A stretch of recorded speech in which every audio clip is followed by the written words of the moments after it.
Hey Elena, how's it going? I wanted to take a look at your Maya file here real quickly at the image that we're creating here, just because I had a question. It's just that in each of the iterations, it seemed like there was a lot of fill coming in from the front side, and I wasn't quite sure, and I really wanted to feel a stronger rim on the bear here. So I just wanted to do a quick test myself to see what was going on, and I thought maybe that I could help, and I think I found something that might be beneficial to you. So basically what I did was I created a spotlight that exists back here. I turned off all the other lights, and what I was seeing was a render that was still, even though there was only this one light source back behind the characters, I was still getting a ton of fill light from the front. And I couldn't figure out what was going on because it didn't look like it was happening everywhere. So I thought maybe I wanted to focus in on this bear. So I thought maybe there was something going on with the shader where light was like penetrating through it. So I went ahead and I tried some different shaders. Let's go ahead and pop a new shader on here. And what ends up happening is pretty much the exact same thing. Let's say I just made him like a blue bear. And you can see that even with this just simple blue material on it, there's still a ton of light that's kind of shining through him. And so I know that something different is going on there. So what I did was I started looking around the scene, and this is what I discovered. The walls and let's see here.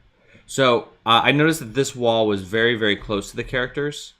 Like it's just on the other side of them, as is the ceiling and this wall on the inside.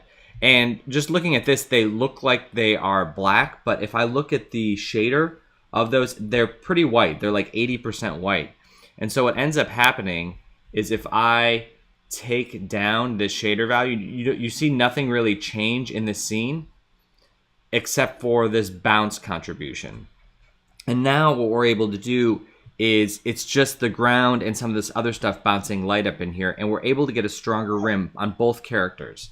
So my suggestion for you would be to take down that material value or the shader value on the surrounding walls and ceiling.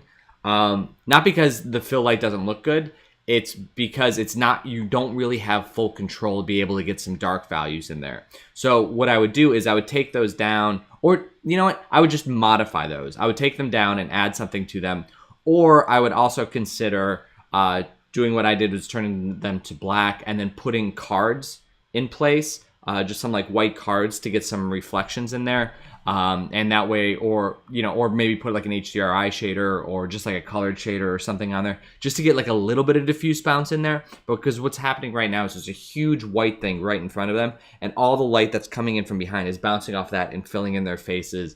And I thought that would give you a little bit more control over the scene. So I hope that helps. If not in this file, in another file, but just something to be aware of is to keep an idea of the surrounding shaders on the other objects, even when they're not seen on camera.